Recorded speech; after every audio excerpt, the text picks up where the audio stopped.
It goes without saying that things in our country at the moment are elephant.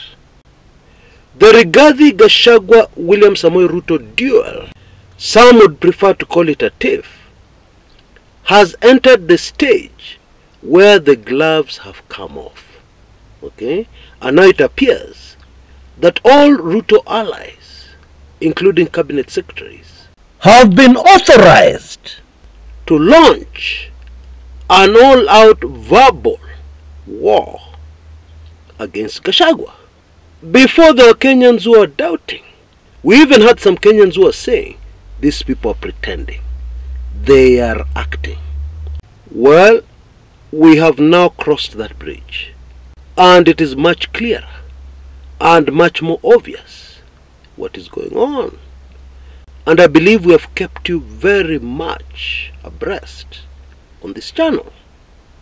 And there are those Kenyans who have stated clearly that the end of this Gachagua versus Ruto tiff is very predictable. Gachagua will lose.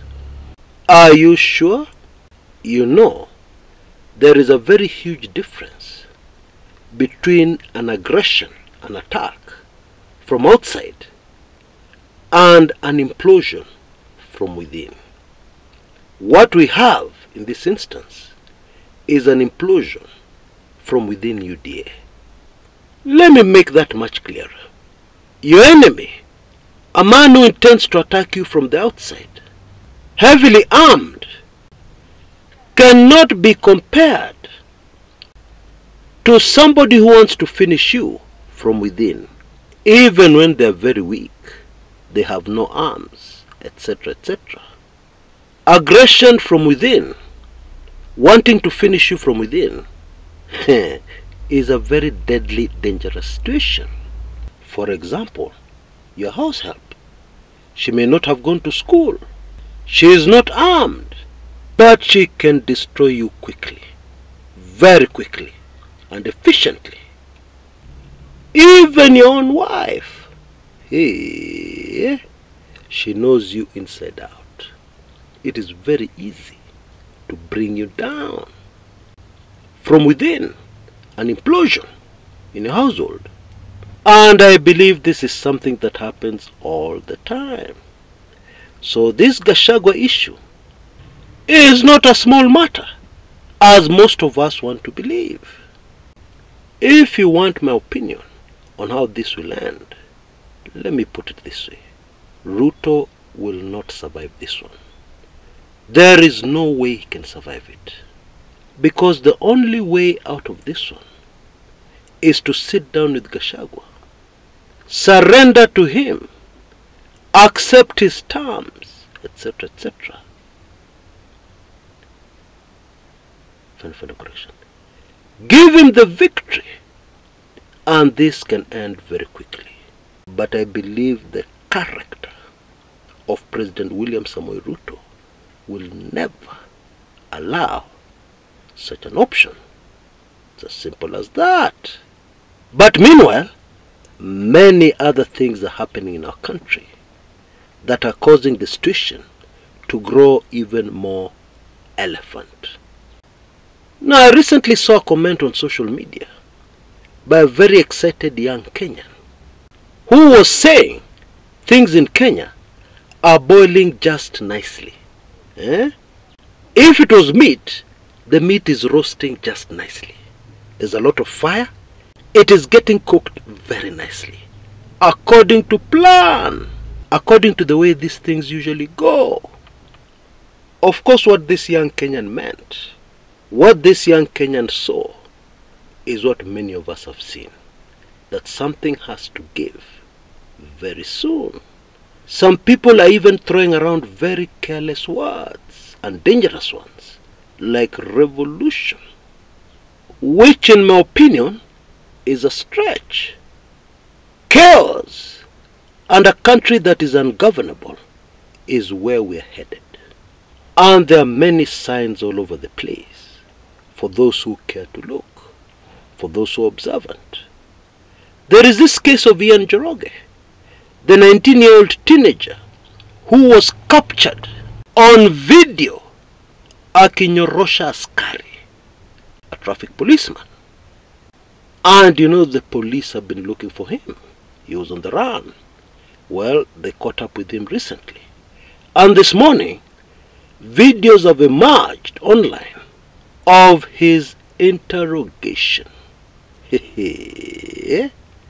Now, you know, it is sad that we're bringing up youngsters who have tabia mbaya, but not only that, they are also ignorant.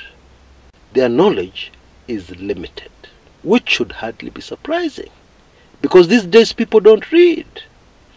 Their education is limited to 30-second videos on TikTok and other social media platforms. And so these youngsters may not know how the Kenya police really operate. Now, this video of the interrogation of Ian Njoroge would not surprise older Kenyans like myself, who know that these are the police methods that have been used all along. But the real shocker for me was to realize that there are many Kenyans, including my brother, who are cheering on the police for teaching the young man a lesson. And of course, many of these lessons are bound to be outside the law. And you can tell, even from what the police are saying, that this is a very emotional case for them, where legal hiccups and obstacles may not be an issue. If you're still doubting about how the police are going to treat this case, you need to know that they've told us that the youngster will be charged with, wait for this one, attempted murder, as well as a lot of other charges. And a sword, which we are told the young man was carrying, has even appeared in this case, which seemed to contradict the video clip we all saw of what went down. Now, please don't get me wrong. What we saw in the video was a very serious offense, assaulting a police officer, being committed. If one is found guilty, they are supposed to pay a fine of not more than Kenya shillings 1 million, or go to jail for not less than 10 years, or both. So this is a very serious offense, granted. However, it would seem that in Kenya today, due process and following the law is no longer that important. And according to me, this is a clear sign of where we have reached as a country. And indeed, this is a very, very bad sign. This case of suspect Ian Njoroge is a very, very bad sign, because the young man in the video blatantly broke the law, and then the policeman in the video of the interrogation also broke the law. So where does that leave us as a country when everybody breaks the law?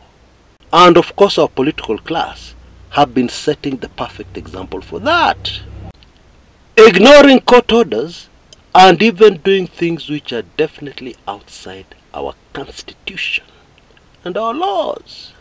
And so in that kind of scenario, what do we really expect to happen? What do we really expect next in that kind of scenario, where right across the board it seems we have very little regard for the law? Two wrongs cannot make a right. Somebody commits a crime, those who arrest him also don't follow the law to the letter. Our politicians, court orders are just useless paper, etc., etc. What do we expect to come out of that? Bottom line, it is a clear sign that we have crossed a very deadly line as a country. We've already crossed it. And now all that we can wait for are the consequences. And then you hear people talking about 2027 and analyzing what kind of elections those will be. When Kumekucha Chris is worried about where the country will be by the time we get to December 2025, those who God's mercies will have preserved on this earth and in this country. What kind of country will we have then, considering the kind of country we have right now, at the moment? Now, I appreciate that most of us, including myself, are on a very steep learning curve concerning how things really work in our country and how things really work in this world. But in case you didn't know, those powerful forces supporting this government and many other governments on the continent don't mind chaos. In fact, they thrive on chaos. These people are actually much cleverer than most people think. Even some of the policies they promote, you need to know they are fully aware of the consequences. Don't be fooled. And this is why, in my opinion, it is a good idea to get hold of my very latest special report on the terrible secrets of Uncle Sam in the country called Kenya, which has a lot of sensitive information, most of which will shock you to your bones.